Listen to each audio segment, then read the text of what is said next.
नमस्कार साथियों, एक बार पुनः आप सभी का स्वागत है हमारे YouTube channel my study class में। दोस्तों, अभी का जो ये वीडियो है वो है 2011 का सॉल्व पेपर यानी कि ओल्ड क्वेश्चन पेपर है, जो पेपर 2 है यानी कि 6वीं से 8वीं के लिए है।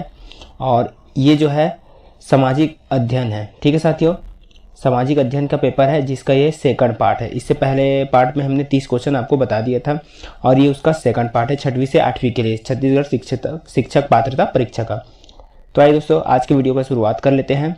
और अगर आप हमारे चैनल पर नए हो, चैनल को सब्सक्राइब नहीं किया हो तो चैनल को सब्सक्राइब जरूर कर लेना। वीडियो पसंद आए तो लाइक ज़रूर करना साथियों, और अपने साथियों को शेयर ज़रूर कर देना।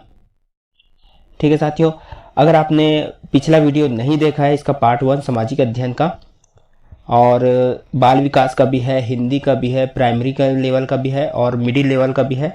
ठीक है, पहली से 5वीं के लिए भी है, 6वीं से 8वीं के लिए भी है। ये सभी वीडियो जो मैंने अपने चैनल के प्लेलिस्ट में डाल चुका हूँ, आप प्लेलिस्ट में जाकर चेक कर सकते हो और सभी वीडियो आपको एक साथ लाइन से मिल जाएगा। ठीक है साथियों, तो चलिए आज के वीडियो की शुरुआत कर लेते हैं। तो चलिए देखते हैं अभी का जो है आज का जो पहला प्रश्न है। तो इससे पहले वीडियो में जो सामाजिक अध्ययन का ही था, ठीक है, सामाजिक अध्ययन यानी कि सोशल साइंस का ही था, सोशल साइंस का, जिसमें मैंने 90 से 91 से लेकर 120 तक, 91 से लेकर 120 तक टोटल 30 प्रश्न जो है मैंने पहले पार्ट में डाल चुका हूँ। ठीक है साथियों, वीडियो थोड़ा लंबा हो जाता है करके मैं नहीं डालता, इस वजह से जो है यहाँ पे अब 121 से लेकर हम जो 150 तक देखेंगे। ठीक है, यहाँ पे आज भी हम 30 प्रश्न ही देखेंगे। ठीक है, ये सेकंड पार्ट है, इसमें 30 प्रश्न ही देखेंगे। पहले पार्ट में 30 प्रश्न हो चुका है, ये सामाजिक अध्ययन का है। तो चलिए देख लेते हैं। यहाँ पे सातवाहन वंश के शासकों की कार्यालयीन भाषा थी संस्कृत, तमिल, प्राकृत, मगधी। तो इसका जो राइट आंसर हो जाएगा वो है प्राकृत। अगला देख लेते हैं। मलिक मोहम्मद जायसी किस ग्रंथ के रचयिता थे? राणावत, पद्मावत, कुसुमावत, कृष्णावत। तो इसका जो राइट आंसर हो जाएगा वो है पद्मावत। मलिक मोहम्मद जायसी किसके लेखक थे? पद्मावत के। अगला है, निम्नलिखित में से ऊंचाई पर स्थित सामरिक स्थल हिम क्षेत्र कौन सा है? सियाचिन, सिक्किम, गंगोत्री, यमुनोत्री। तो इसका जो राइट आंसर है वो सियाचिन है। अगला है, भारत में हरित क्रांति के तहत चावल बोया गया, सही राज्य चुने। पंजाब, हरियाणा, उत्तर प्रदेश, तमिलनाडु। तो इसका जो राइट आंसर हो जाएगा वो है तमिलनाडु। अगला है, निम्नलिखित में कौन सा शहर मौर्य साम्राज्य की राजधानी थी? पाटलिपुत्र, सांची, सारनाथ, रतनपुर। इसका राइट आंसर है वो है पाटलिपुत्र। अगला देख सकते हैं यहाँ पे, बहुउद्देशीय बांधों में भारत का सबसे लंबा बांध है? हीराकुंड बांध, भाखड़ा नागर बांध, नागार्जुन सागर बांध, कोयना बांध। तो कौन सा बांध है लंबा बांध? हीराकुंड बांध। अगला है, भारत के कितने राज्यों से कर्क रेखा होकर गुजरती है? ए 5, 2, फिर बी 8, सी 7, डी 6। तो इसका राइट आंसर हो जाएगा 8 राज्यों से होकर गुजरती है कर्क रेखा। अगला प्रश्न देख लेते हैं। प्राचीन भारतीय इतिहास का महत्वपूर्ण साहित्यिक स्रोत क्या है? फारसी साहित्य, संस्कृत साहित्य, उर्दू साहित्य, हिंदी साहित्य। तो इसका राइट आंसर हो जाएगा संस्कृत साहित्य। अगला है, बाबर और राणा सांगा के बीच कौन सा युद्ध हुआ था? पानीपत का युद्ध, चंदेरी का युद्ध, खानवा का युद्ध, कन्नौज का युद्ध। सी है खानवा का युद्ध। अगला है, राजाओं के पुत्र न होने की स्थिति में भारतीय राज्यों के अधिग्रहण की ब्रिटिश नीति कहलाती थी? मुनरो सिद्धांत, हड़प का सिद्धांत, बल का सिद्धांत, त्याग का सिद्धांत। तो कौन सा नीति कहलाती थी? हड़प का सिद्धांत या हड़प नीति जिसको बोला जाता है। अगला है, निम्नलिखित में से कौन सा मूल अधिकार नहीं है? संवैधानिक उपचारों का अधिकार, संपत्ति का अधिकार, समानता का अधिकार, शांतिपूर्ण तरीके से एकत्रित होने का अधिकार। तो बी संपत्ति का अधिकार, ये मूल अधिकार नहीं है। द्वितीय पंचवर्षीय योजना से स्थापित इस राज्य की प्रमुख औद्योगिक नगरी कहाँ स्थित है? कोरबा, रायगढ़, भिलाई, बिलासपुर। तो इसका राइट आंसर हो जाएगा भिलाई। अगला है, माना, पखांजूर और मैनपाट का संबंध किससे है? धार्मिक स्थल, शरणार्थी, ऐतिहासिक स्थल या युद्ध स्थल? शरणार्थी स्थल।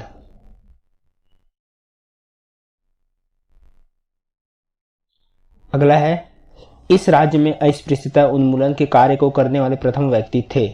कौन थे? माधवराव सप्रे, सुंदरलाल शर्मा, ठाकुर छेदीलाल या ठाकुर प्यारेलाल सिंह? 4 ऑप्शन है यहाँ पे। तो कौन थे? सुंदरलाल शर्मा।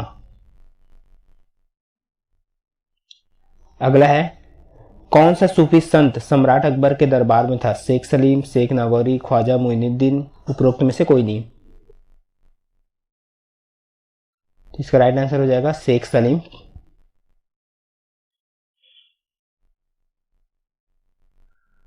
अगला है, सूर्य की किन किरणों का अवशोषण ओजोन परत द्वारा किया जाता है? पराबैंगनी किरण, एक्स किरण, गामा किरण, उपरोक्त में से कोई नहीं? तो इसका जो राइट आंसर हो जाएगा वो है पराबैंगनी किरण, अल्ट्रावायलेट रे। अगला है, समुद्री भूकंपी तरंग को क्या कहते हैं? सुनामी, पनामी, सिस्मी, मियामी। तो इसका राइट आंसर है सुनामी। अगला देख सकते हैं यहाँ पे, किस स्थान में 1857 के सिपाही विद्रोह की प्रथम घटना हुई? मेरठ, कानपुर, बैरकपुर, लखनऊ। तो कहां? बैरकपुर में। अगला है, संसद का निर्माण होता है लोकसभा एवं राज्यसभा दोनों से, राष्ट्रपति, लोकसभा एवं राज्यसभा से, केवल लोकसभा से, केवल राज्यसभा से? तो संसद का निर्माण किससे होता है? बी नंबर, राष्ट्रपति, लोकसभा एवं राज्यसभा से। अगला है, किस मौर्य सम्राट ने जैन भिक्षु बनने के पश्चात सिंहासन त्याग दिया? चंद्रगुप्त, अशोक, कुणाल, बिंदुसार। तो इसका राइट आंसर है चंद्रगुप्त।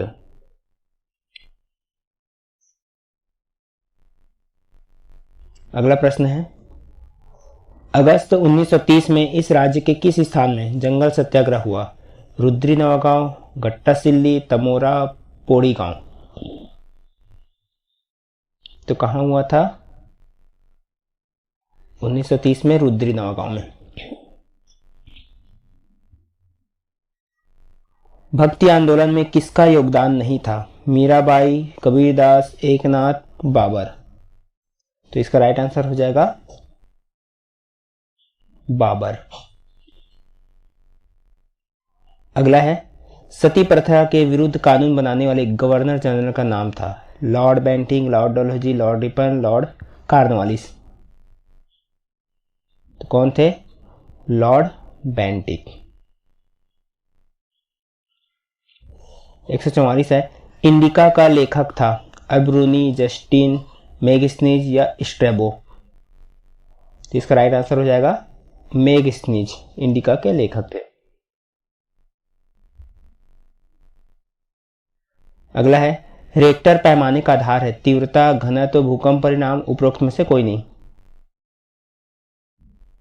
तो इसका राइट आंसर हो जाएगा भूकंप परिणाम।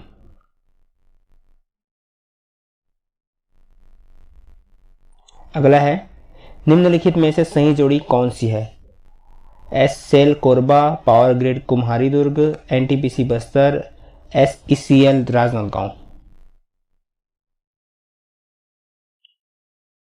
तो इसका राइट आंसर हो जाएगा पावर ग्रिड कुम्हारी दुर्ग।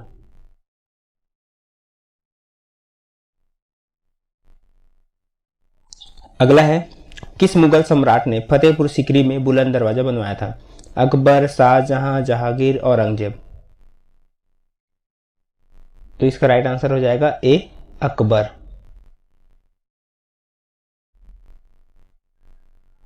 भारतीय संविधान में मौलिक कर्तव्य किस संविधान संशोधन में जोड़े गए? 44वां संविधान संशोधन, 42वां, 46वां, 43वां। तो इसका राइट आंसर हो जाएगा 42वां संविधान संशोधन। अगला है, दुर्ग जिले में स्थित जामुल किस उद्योग के लिए जाना जाता है? एल्यूमिनियम, सीमेंट, लोहा इस्पात उद्योग और उपरोक्त में से कोई नहीं। तो इसका राइट आंसर हो जाएगा सीमेंट उद्योग के लिए। और कौन सा सीमेंट है? ACC cement. अगला देख लेते हैं और आज का आखिरी प्रश्न है, किस गवर्नर जनरल ने भारतीय राज्यों के प्रति सहायक संधि की नीति अपनाई थी? Warren Hasting, lord Cornwallis, lord Wellesley, lord Minto. तो इसका राइट आंसर हो जाएगा लॉर्ड वेलेजली। तो साथियों, ये था सामाजिक अध्ययन का 6वीं से 8वीं के लिए था सामाजिक अध्ययन का सेकंड पेपर था। ठीक है साथियों, यहाँ पे ये सेकंड पार्ट था क्योंकि 30 पार्ट इससे पहले वीडियो में था और 30 पार्ट ये वीडियो में। तो 2011 का जो है ये ओल्ड क्वेश्चन पेपर था।